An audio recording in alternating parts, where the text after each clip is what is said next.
N یمسسکم، مس یا مسو کا معنی ہوتا ہے پہنچنا، لگنا، مس کرنا۔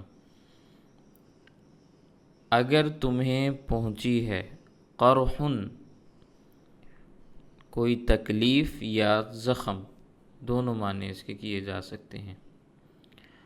فقد مس القوم، تو یقیناً تم بھی اس قوم کو پہنچا چکے ہو، قرحن زخم، مثلہ اسی کی مثل، اسی کی طرح۔ وَتِلْكَ الْأَيَّامُ نُدَاوِلُهَا بَيْنَ النَّاسِ، اور یہ دن ان کو ہم پھیرتے رہتے ہیں لوگوں کے درمیان۔ وَلِيَعْلَمَ اللَّهُ الَّذِينَ آمَنُوا، تاکہ اللہ تعالیٰ ظاہر کر دے ان لوگوں کو جو ایمان لائے ہیں۔ وَيَتَّخِذَ مِنْكُمْ شُهَدَاءَ، اور اس لیے بھی تاکہ تم میں سے بعضوں کو اللہ شہید بنا دے۔ وَاللَّهُ لَا يُحِبُّ الظَّالِمِينَ، اور اللہ تعالیٰ ظالموں کو کبھی بھی پسند نہیں فرماتے۔ وَلِيُمَحِّصَ اللَّهُ الَّذِينَ آمَنُوا، اور یہ اس لیے بھی ہے تاکہ خالص کر دے ان لوگوں کو جو ایمان والے ہیں۔ وَيَمْحَقَ الْكَافِرِينَ، اور کافروں کو مٹا دے۔ ام حسبتم، کیا تم خیال کرتے ہو، ان تدخلوا الجنہ، کہ تم جنت میں داخل ہو جاؤ گے، ولما یعلم اللہ، حالانکہ ابھی تک اللہ تعالیٰ نے ظاہر نہیں کیا، الذین جاہدوا منکم، ان لوگوں کو جنہوں نے تم میں سے جہاد کیا، ویعلم الصابرین، اور وہ جانتا ہے صبر کرنے والوں کو بھی۔ وَلَقَدْ كُنْتُمْ، اور یقیناً تم تھے، تمنون الموت، موت کی آرزو کرنے والے، تمنا کرنے والے، من قبل ان تلقوہ، پہلے کہ تم موت سے ملاقات کرتے، فقد رأیتموہ، یقیناً تم اس کو دیکھ چکے ہو، وانتم تنظرون، اور تم اس کو بہت اچھے طریقے سے دیکھ رہے ہو۔ وما محمد الا رسول، محمد صلی اللہ علیہ وسلم تو رسول ہیں، قد خلت من قبلہ الرسل، ان سے پہلے بھی بہت سارے رسول گزر چکے ہیں۔ آفا اماتا، بھلا اگر وہ وفات پا جائیں، او قتیلا، یا قتل کر دیے جائیں، انقلبتم علی اعقابکم، تو کیا تم اپنی ایڑیوں پر واپس پلٹ جاؤ گے؟ ومن ینقلب، اور جو کوئی ایسا کرے گا یعنی واپس پلٹے گا، علی عاقبیہ، اپنی ایڑیوں پر، فلن یضر اللہ شیئا، تو وہ اللہ کا کوئی نقصان نہیں کرے گا۔ وَسَيَجْزِي اللَّهُ الشَّاكِرِينَ، ہاں البتہ اللہ تعالیٰ شکر کرنے والوں کو، شکر گزاروں کو عن قریب بدلے سے نوازیں گے۔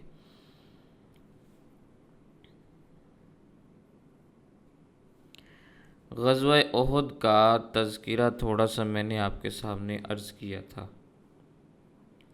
غزوہ احد ہجرت کے تیسرے سال پیش آیا ہے، شوال کا مہینہ تھا، ہفتے کا دن تھا۔ مسلمانوں کی تعداد تھی 700، مقابلے میں 3000 کا لشکر تھا۔ اللہ تعالیٰ نے مسلمانوں کو فتح عطا فرمائی تھی، لیکن پھر ایک غلطی کی وجہ سے فتح شکست کے اندر تبدیل ہو گئی، اور اس غلطی کا میں نے آپ کے سامنے تذکرہ بھی کیا تھا کہ نبی کریم صلی اللہ علیہ وسلم نے ایک مورچے پر 50 صحابہ کرام کو ٹھہرایا اور فرمایا کہ بھی تمہیں فتح ہو یا شکست، لیکن یہاں سے نہ ہلنا۔ تو نبی کریم صلی اللہ علیہ وسلم کے حکم کی خلاف ورزی ہوئی، اللہ تعالیٰ نے نتیجہ بھی ظاہر کر دیا، 70 صحابہ کرام شہید بھی ہوئے، بہت سارے زخمی ہوئے۔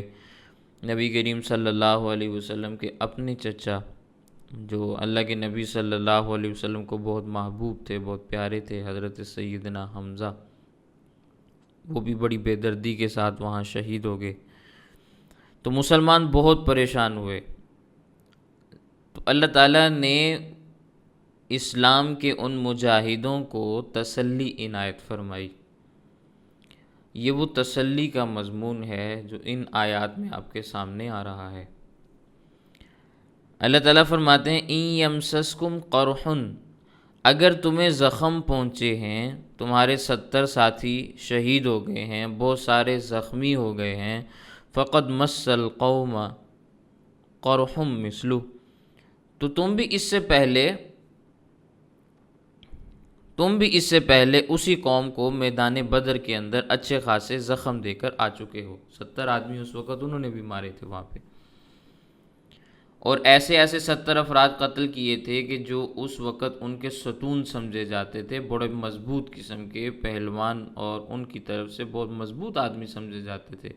تم نے ان کو گرایا تھا، ان کے 70 افراد تم نے قیدی بھی بنائے تھے، ان کا فدیہ بھی تم نے لیا تھا، انہیں بھی بڑی ذلت اٹھانی پڑی تھی۔ تو یاد رکھو ایام ایک جیسے نہیں رہتے، یہ الٹتے پلٹتے رہتے ہیں، اللہ کی مشیت اور مصلحت کے مطابق بدلتے رہتے ہیں۔ تو ان باتوں کا اللہ تعالیٰ نے یہاں پہ تذکرہ فرمایا، یہ تسلی کا مضمون ہے۔ بخاری شریف میں ایک روایت ہے حضرت عبداللہ بن عباس رضی اللہ تعالیٰ عنہما کی، کہ جب روم کے بادشاہ ہرقل نے ابو سفیان سے سوال کیا، جس وقت وہ مسلمان نہیں تھے، کہ تمہارے اور مسلمانوں کے درمیان معاملات کیسے چلتے ہیں، کبھی ان کے ساتھ تمہارا مقابلہ ہوا تو اس کا نتیجہ کیا نکلتا ہے؟ تو ابو سفیان نے وہاں جواب یہ دیا تھا، الحرب سجال بیننا و بینہم،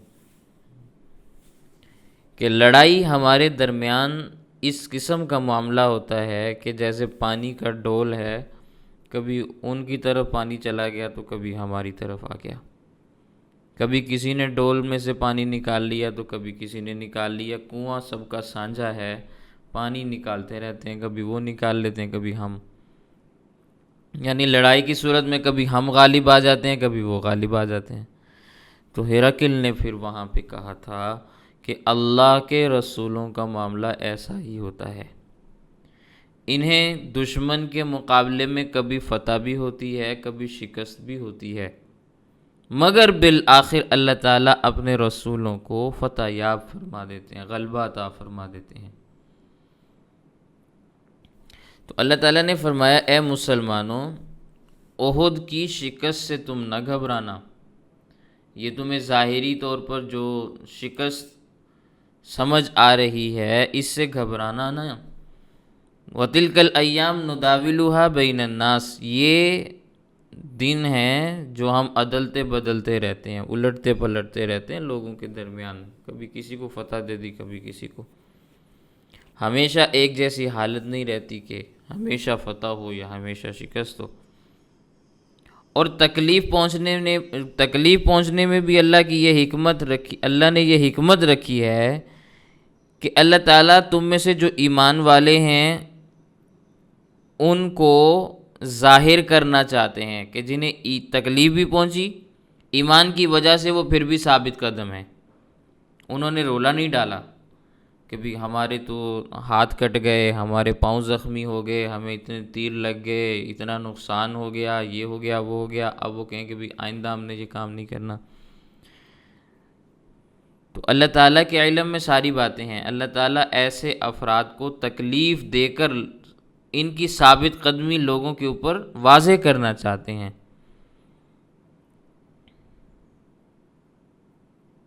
حضرت عبداللہ بن عباس رضی اللہ عنہ کی تفسیر ابن عباس آپ کھولیں گے، وہاں پہ اس کا ترجمہ یوں لکھا ہوا ہے، تاکہ بتا دے اللہ تعالیٰ دوسرے لوگوں کو کہ اہل ایمان تکلیفیں اٹھا کر بھی ایمان پر قائم رہتے ہیں، حق کے راستے کو چھوڑتے نہیں ہیں، ہر صورت میں اللہ کے دین کے ساتھ جڑے رہتے ہیں، قائم رہتے ہیں، حق کے راستے کو چھوڑتے نہیں ہیں، یہ ایمان والے ہیں۔ لیکن جو منافق ہوتے ہیں وہ قربانی کے وقت چھپ جاتے ہیں، بہانے بنا کر جان چھڑا لیتے ہیں، سختی کے موقع کے اوپر مخلص اور غیر مخلص کا بڑے واضح انداز میں پتہ چل جاتا ہے، امتحان آتا ہے تو کھرا اور کھوٹا واضح ہو جاتا ہے۔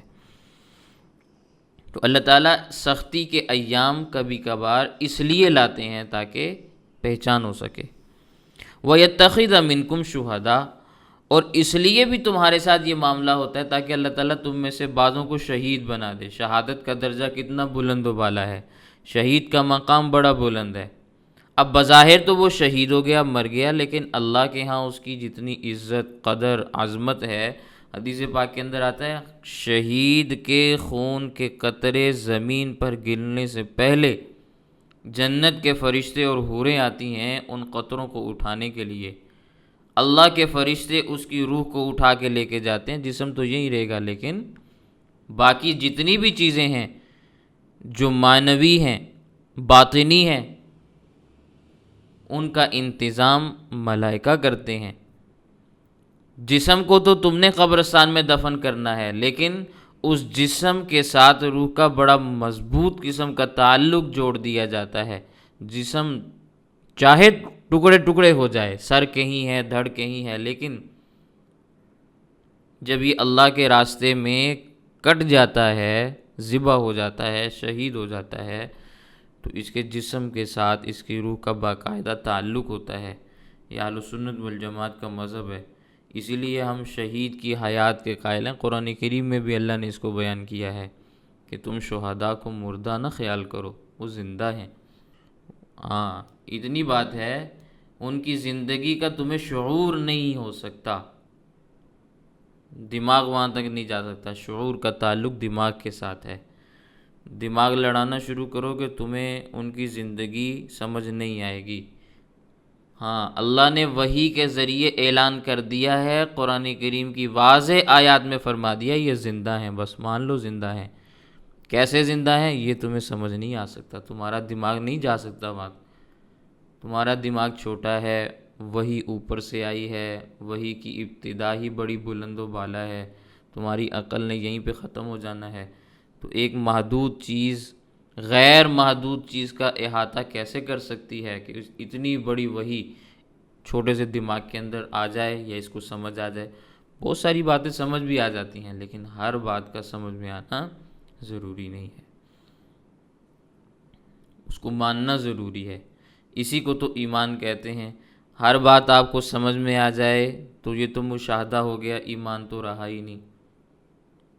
آپ کو پتہ چل گیا کہ مردہ قبر میں کیسے زندہ ہوتا ہے تو یہ تو مشاہدہ ہو گیا، ایمان تو نہ ہوا۔ ایمان تو یہ ہے کہ قرآن کریم میں اللہ نے جو باتیں بیان کیں، نبی کریم صلی اللہ علیہ وسلم نے اپنی احادیث میں جو باتیں بیان کیں، بس ان کو مان لو،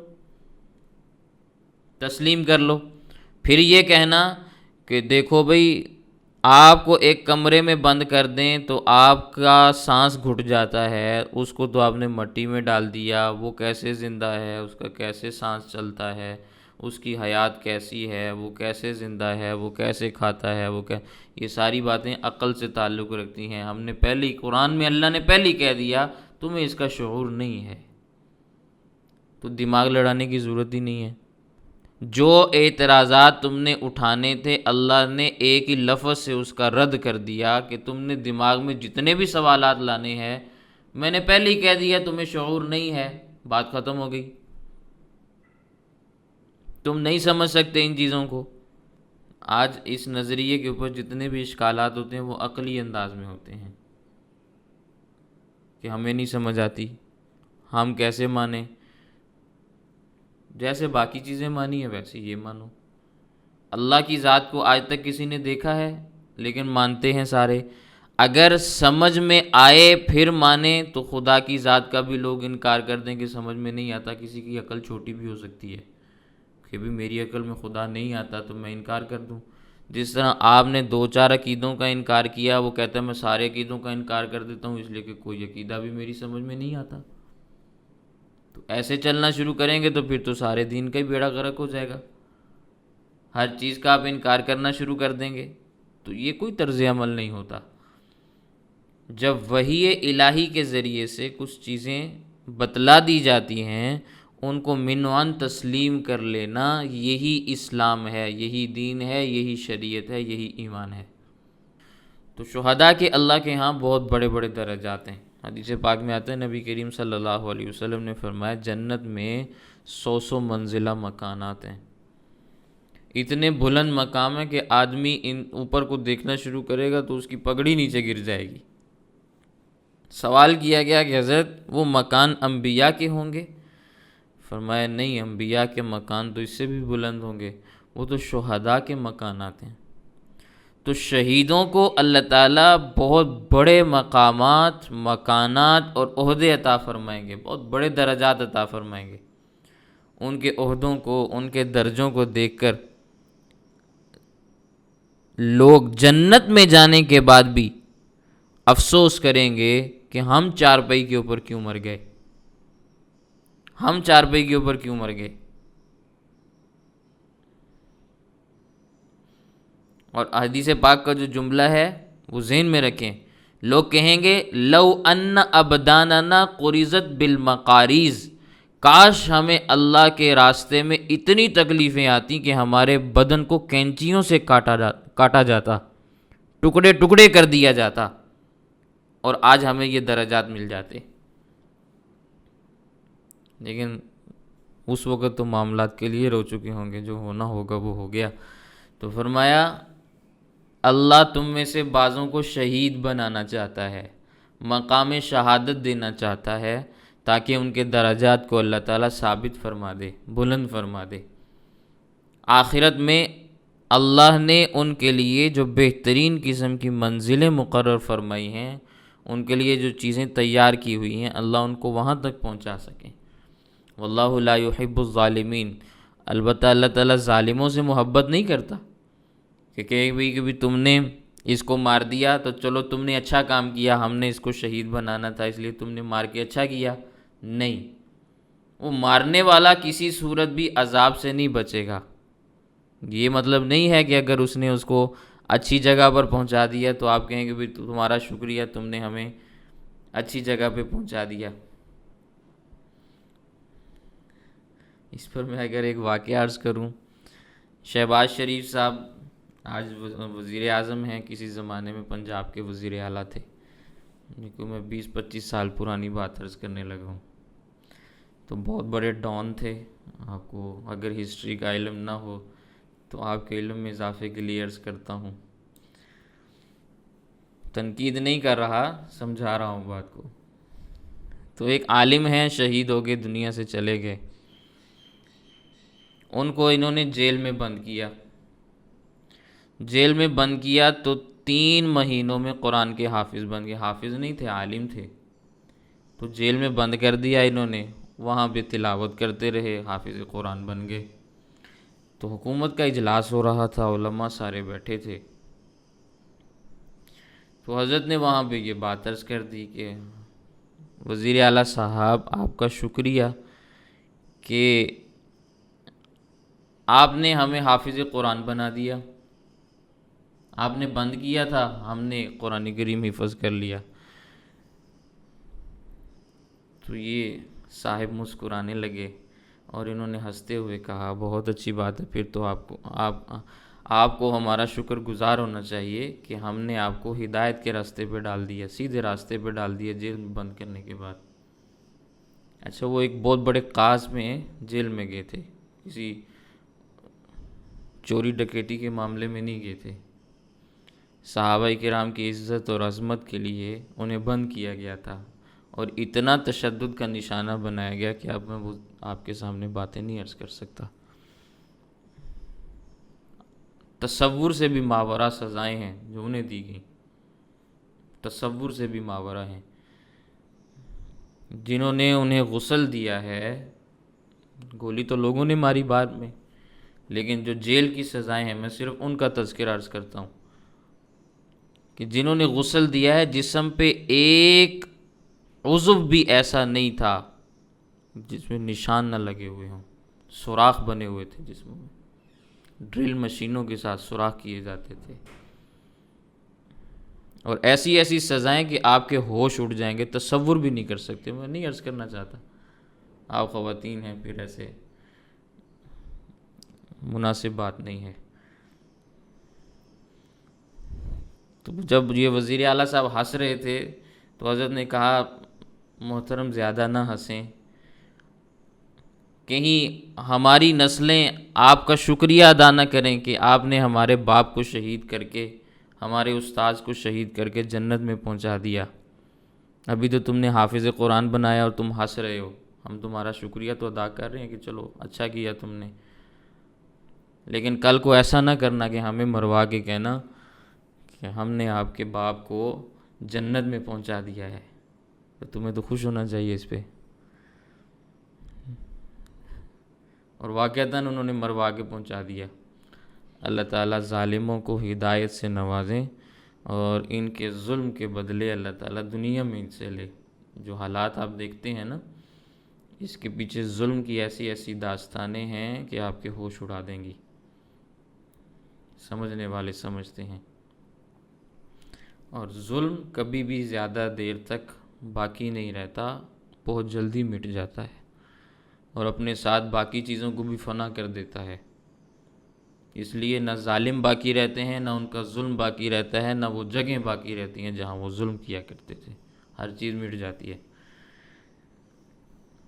تو اللہ تعالیٰ ظالموں سے پیار نہیں کرتے کہ تم نے اچھا کیا کہ ہمارے نیک بندے کو شہید کر کے جنت دے دی، شہید بنا دیا اس کو، نہیں، ان کو ان کا یہ ظلم کا بدلہ ملے گا۔ اللہ ان سے پیار نہیں کرتے۔ وَلِيُمَحِّصَ اللَّهُ الَّذِينَ آمَنُوا، اور اس لیے بھی تاکہ اللہ تعالیٰ خالص کر دے ان لوگوں کو جو ایمان لائے، ان کو ان کے ایمان پر خالص کرنے کے لیے، ثابت قدم کرنے کے لیے بھی اللہ تعالیٰ تکالیف کا مظاہرہ فرماتے ہیں۔ مشکلات آتی ہیں، ایمان والے ڈٹ جاتے ہیں، منافق کھسک جاتے ہیں، تو اللہ تعالیٰ اس لیے بھی مصائب میں مبتلا کرتے ہیں۔ وَيَمْحَقَ الْكَافِرِينَ، یہاں کافرین سے مراد منافقین ہیں، کفر کرنے والے یعنی انکار کرنے والے۔ تو منافق چونکہ حکم کو ماننے سے انکار کر دیتا ہے کہ بھئی ہمارا یہ عذر ہے، ہم نہیں جا سکتے، بھئی ہم نہیں لڑ سکتے، یہ مسئلہ ہے۔ تو اگر تکالیف نہ آئیں تو یہ ساری چیزیں ظاہر نہیں ہوتی، تکالیف آتی ہیں، ان سے ان چیزوں کا اظہار ہو جاتا ہے۔ حضرت مولانا جلال الدین رومی نور اللہ مرقدہ نے اپنی مثنوی میں، مثنوی مولانا روم، اس میں ایک واقعہ بیان کیا ہے، اس میں بڑی عجیب و غریب قسم کی باتیں ہیں۔ لیلا مجنوں کا قصہ آپ نے سنا ہوگا، تاریخ میں بڑا مشہور قصہ ہے۔ یہ نبی کریم صلی اللہ علیہ وسلم کے زمانے سے پہلے لوگ گزرے ہیں، بعض حضرات یہ بھی کہتے ہیں کہ انہوں نے نبوت کا زمانہ پایا ہے۔ تو اس کے متعلق مولانا رومی رحمہ اللہ نے ایک واقعہ بیان کیا، حکایت ہے ان کی، وہ سچی بھی ہو سکتی ہے، جھوٹی بھی ہو سکتی ہے، اصل بات سمجھانا مقصود ہوتا ہے۔ فرمانے لگے ایک موٹا تازہ آدمی لیلا کی سہیلیوں کے پاس گیا، کہنے لگا میں مجنوں ہوں، مجھے بھوک لگی ہے، کچھ کھانے پینے کو دو۔ تو انہوں نے اس کو کھانے پینے کے لیے بہت ساری چیزیں دیں، گوشت بھی دیا، چوری بھی بنا کے دی، کھیر بھی کھلائی، دودھ بھی دیا، وہ سب کچھ ہضم کر گیا۔ دوسرے دن پھر اس کو کھانا بنا دیا، جتنا بھیجا سارا کھا گیا۔ تیسرے دن پھر بھیجا، وہ سارا ہی کھا گیا۔ تو لیلا کہنے لگی کہ یہ مجھے بناوٹی مجنوں لگتا ہے، اصلی مجنوں کو تو ان خوراکوں کی کوئی ضرورت اور حاجت نہیں ہے، یہ تو گوشت بھی کھا جاتا ہے، چوری بھی کھا جاتا ہے، کھیر بھی کھا جاتا ہے، ہر چیز ہضم کر جاتا ہے اور ڈکار بھی نہیں مارتا، اس کا امتحان لینا چاہیے۔ تو اس نے اپنی ایک سہیلی کو پیالہ دے کے بھیجا کہ جاؤ یہ پیالہ لے جاؤ اور مجنوں سے جا کے کہو کہ لیلا کو خون کی ضرورت ہے، اپنے بدن سے ذرا خون نکال کر اپنی لیلا کے لیے بھجوا دو۔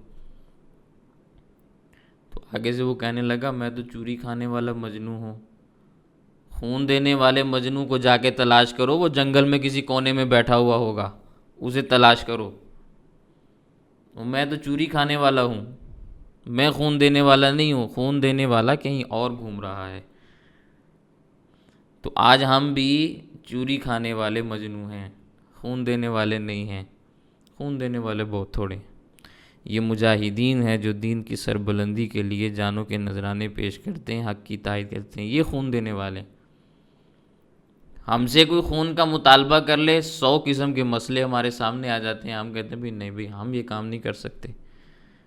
تو اللہ تعالیٰ فرماتے ہیں ام حسبتم ان تدخلوا الجنہ، کیا تم خیال کرتے ہو کہ تم جنت میں داخل ہو جاؤ گے؟ وَلَمَّا يَعْلَمِ اللَّهُ الَّذِينَ جَاهَدُوا مِنْكُمْ، حالانکہ ابھی تک اللہ تعالیٰ نے ان لوگوں کو تم میں سے ظاہر ہی نہیں کیا، واضح ہی نہیں کیا جنہوں نے جہاد کیا، مشقتیں اٹھائیں، تکالیف برداشت کی۔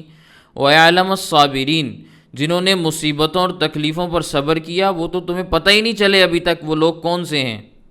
جنت بہت قیمتی ہے، ایسے نہیں ہے کہ بھی ہر بندہ اٹھے اور جا کے جنت میں پہنچ جائے۔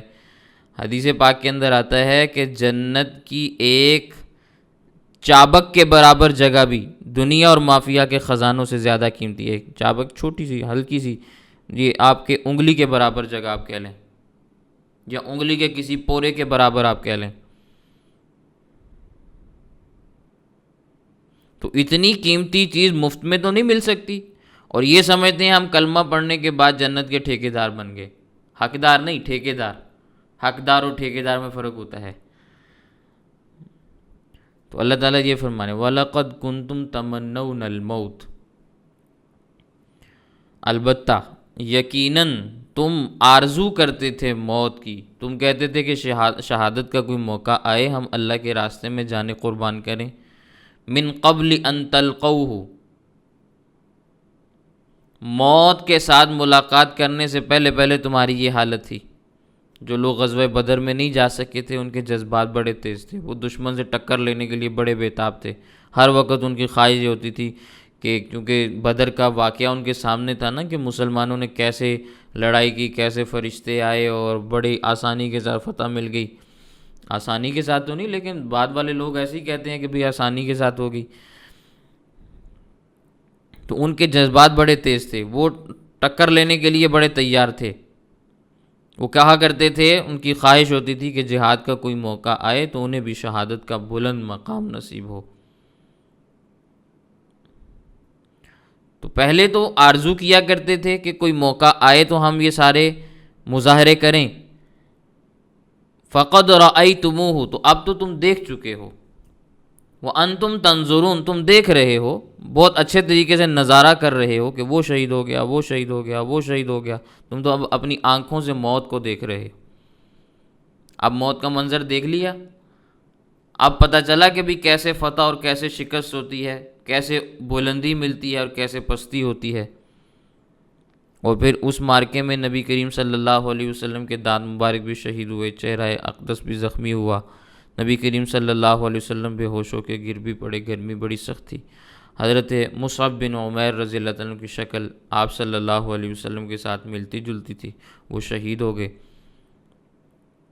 تو اس موقع پہ پھر افراتفری پھیلی، اپنوں نے بھی یہی سمجھا کہ نبی کریم صلی اللہ علیہ وسلم شہید ہو گئے، دشمنوں میں بھی یہی خبر اڑ گئی کہ محمد صلی اللہ علیہ وسلم شہید ہو گئے۔ تو اب کافروں کی خوشی کا کوئی ٹھکانہ نہیں تھا، وہ بڑے خوشی خوشی کے ساتھ مٹکتے مٹکتے جا رہے تھے۔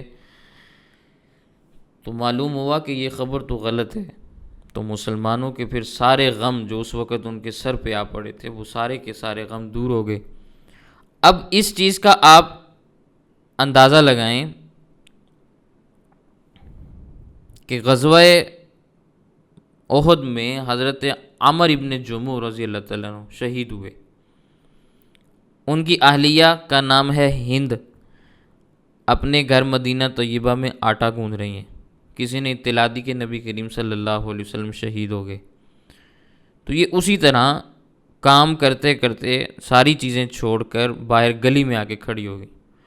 احد کی طرف سے آنے والے ہر آدمی سے پوچھا ما فعل رسول اللہ صلی اللہ علیہ وسلم، نبی کریم صلی اللہ علیہ وسلم کیسے ہیں، ان کے ساتھ کیا ہوا؟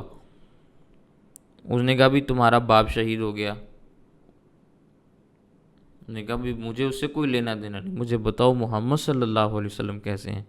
پھر کسی بتانے والے نے بتایا بھی آپ کے بھائی بھی شہید ہو گئے، ان کو پھر بھی اس پر کوئی غم نہیں، وہ پھر یہی سوال کر رہی ہیں کہ محمد صلی اللہ علیہ وسلم کیسے ہیں، اور بتانے والے نے بتایا بھی تمہارے خاوند اور تمہارے بیٹے بھی شہید ہو گئے، وہ یہی کہہ رہی ہیں کہ نبی کریم صلی اللہ علیہ وسلم کا کیا حال ہے۔ ایک عورت کے لیے آپ اندازہ لگائیں کہ یہ رشتے کیسے رشتے ہوتے ہیں، باپ کا، بھائی کا، خاوند کا، بیٹے کا رشتہ، یہی چیزیں اس کے لیے بنیاد ہوتی ہیں، یہی سارا کچھ ہوتا ہے، یہی سرمایہ ہوتا ہے۔ لیکن اس وقت انہیں کس چیز کی فکر ہے؟ نبی کریم صلی اللہ علیہ وسلم کی۔ کہنے لگی بتاؤ بھی نبی کریم صلی اللہ علیہ وسلم کا کیا حال ہے۔ پھر آنے والے نے بتایا کہ نبی کریم صلی اللہ علیہ وسلم زخمی ہیں، مگر اتنے زخم نہیں آئے کہ حالت خطرے میں ہو۔ تو حضرت ہند فرمانے لگی کل مصیبت بعدک جلل، تیرے ہوتے ہوئے ساری کی ساری مصیبتیں اب ختم ہیں، یعنی نبی کریم صلی اللہ علیہ وسلم زندہ ہیں تو اب کوئی بھی مسئلہ نہیں ہے، بس سارے غم ختم ہو گئے۔ اس سے آپ اندازہ لگائیں کہ عورتوں کے دل میں نبی کریم صلی اللہ علیہ وسلم کی محبت کیسی تھی، اور دین کے لیے ان کی جانثاری کیسے تھی کہ سب کچھ قربان کر کے بھی بڑے اطمینان کے ساتھ کھڑی ہیں۔ تو نبی کریم صلی اللہ علیہ وسلم کی جب شہادت کی خبر اڑی تھی تو صحابہ کرام کو بڑا صدمہ پہنچا تھا، اس کی وجہ سے بددلی کی ایک فضا پیدا ہوئی۔ تو اللہ تعالیٰ نے مسلمانوں کو پھر تنبیہ فرمائی، وما محمد الا رسول، محمد صلی اللہ علیہ وسلم تو ایک رسول ہیں، قد خلت من قبلہ الرسل، ان سے پہلے بھی بہت سارے رسول گزر چکے ہیں، اگر یہ وفات پا جائیں یا انہیں شہید کر دیا جائے تو کیا تم اپنی ایڑیوں کے بل بوتے پہ واپس پلٹ جاؤ گے؟ کیا دین سے پھر جاؤ گے؟ کفر اختیار کر لو گے؟ اس میں ان لوگوں کو تنبیہ کی گئی جنہوں نے ہمت اور جرأت کا ثبوت نہیں دیا۔ صحابہ کرام ہے نا، صحابہ کرام انتخاب خداوندی ہیں، اس انتخاب پر اللہ ہی انہیں ڈانٹ سکتے ہیں، تنبیہ کر سکتے ہیں، اور اللہ نے ڈانٹا ہے، لیکن اس کا یہ مطلب نہیں کہ میں اور آپ انگلی اٹھائیں۔ آپ کی کیا اوقات ہے، میری کیا اوقات ہے کہ میں خدائی انتخاب پر انگلی اٹھاؤں؟ کوئی مسئلہ ہے وہ بڑے حل کریں، اور انہوں نے حل کر دیے، حل کرنے کے بعد انہوں نے رضا کے پروانے بھی جاری کر دیے، آج تک لوگ اس مسئلے کو لے کر بیٹھے ہیں، وہ دیکھو جی فلانا بھاگ گیا تھا۔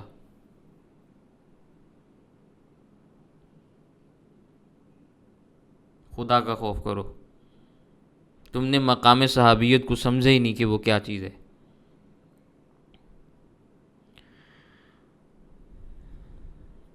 تو نبی کریم صلی اللہ علیہ وسلم اللہ کے رسول ہیں، خدا نہیں ہیں، ایک نہ ایک دن انہوں نے دنیا سے جانا ہے۔ ابدی اور ہمیشہ ہمیشہ کی ذات وہ صرف اللہ تعالیٰ کی ذات ہے، نبی اور رسول دنیا میں آتے ہیں چلے جاتے ہیں، اس لیے رسول کی موت کے بعد مسلمانوں کا دین سے پلٹ جانا یہ جائز نہیں ہے۔ مسلمانوں کی ذمہ داری یہ ہے کہ نبی کریم صلی اللہ علیہ وسلم دنیا سے تشریف لے جائیں تو جو امانت آپ کے حوالے کی ہے، آپ کو سپرد کی ہے، اب اس امانت کو لے کر آگے چلیں۔ نبی کریم صلی اللہ علیہ وسلم سے پہلے بھی بہت سارے پیغمبر اور رسول آئے، اپنی طبی وفات کے ساتھ دنیا سے چلے گئے، بعضوں کو شہید بھی کیا گیا، قرآن کریم کے اندر اس کا تذکرہ آتا ہے وَيَقْتُلُونَ النَّبِيِّينَ بِغَيْرِ حق، انبیاء کو ناحق قتل بھی کیا گیا، تو بہت سارے پیغمبر شہید بھی ہوئے۔